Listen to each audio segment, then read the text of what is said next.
Well, first off, how do you pronounce your last name again? It's Ashadjian. Ashadjian. I want to make sure I pronounce it right. There's nothing more humiliating to a journalist than pronouncing a name wrong.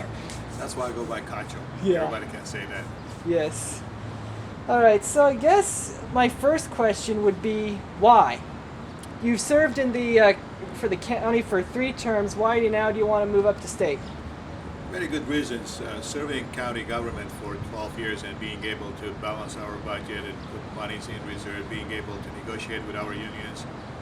Also with it comes 32 years of self-employment. I think both experiences should be a prerequisite to go into a higher office where problems are bigger and more complicated. And without any experience, going to Sacramento is not a walk in the park. And with all the taxation and regulations that impact me as a small business person, I can talk about it or go do something about it. So I chose to go do something about it. Cool. The next question, I guess, is why should we vote for you? Very good question. If you look at my record, I've been very strong supporter of business, agriculture, private property rights, law enforcement, public safety. For all those reasons that I've been proven time after time, and also being able to balance our budget regardless of the makeup of our Board of Supervisors, meaning if the majority were Democrats or Republicans, we've been able to do that. And the vision that we had in place for many years to be able to put money in reserves when times were good.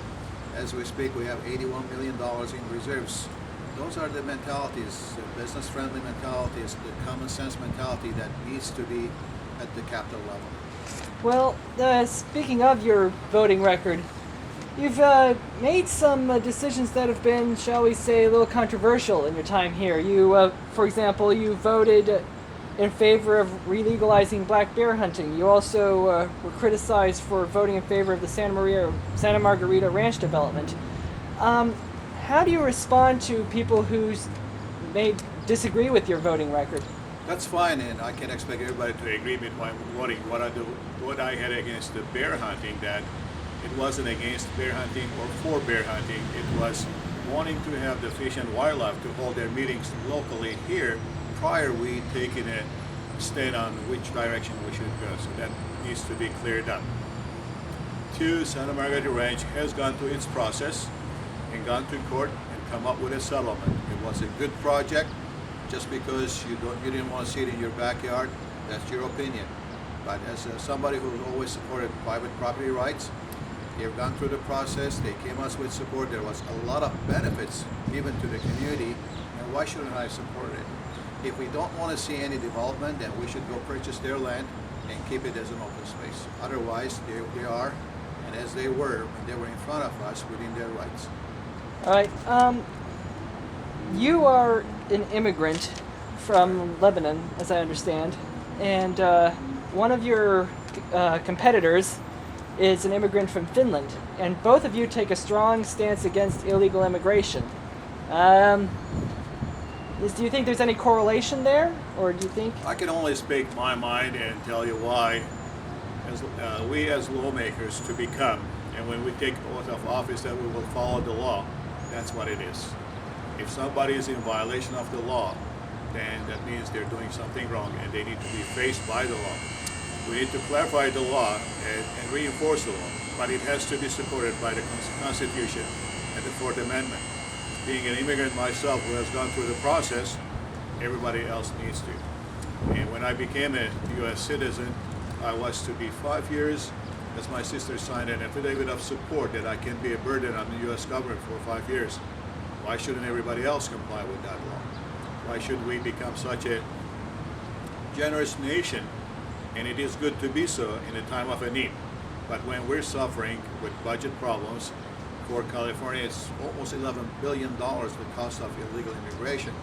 And that raises a big red flag for us, where our entire budget is $19 billion short, and 11 of it goes towards illegal immigration.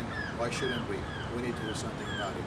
Yes, there has been needs for some labor, but that can be a user-friendly process in place that everybody can go through and still be able to come to the U.S. and work for a living. All right. You mentioned the budget and the $19 billion shortfall. Why would we expect that you could do something about it?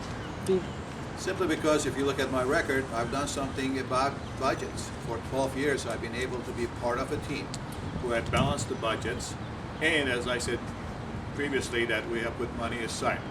That's the mentality that you need to have on our capital, and to see how we can balance it is where is the sources that we don't have it anymore. If it's the revenue sources that I speak of, we have become such an anti-business climate that we have scared all our businesses away from California. They leave, they take jobs with them, things of that nature that cuts off the source of income. When we don't have the money, we cannot balance our budget, and the only way for the present government to do so is by adding more taxes to already hardworking tax-paying Californians, and that shouldn't be the case. So, what would you do, I guess? I will bring the business-friendly nature back to the decision-making process, and be sure that we go after the businesses who left the state to come back to the state, find out incentives for them as why they need to be reestablished in California, and they're the ones that generate payroll. Payroll generates payroll tax. They make the property values go up by increasing property taxes, which the way it is, it does impact our education and health and things of that nature. There's a lot of fraud that we need to investigate and have the audited. There are duplicated services that need not to be. All of those that I can think of as we speak, those are ways to go and to take care of in order to balance our budget. But you need that will, you need that commitment, you need that experience to go along with you.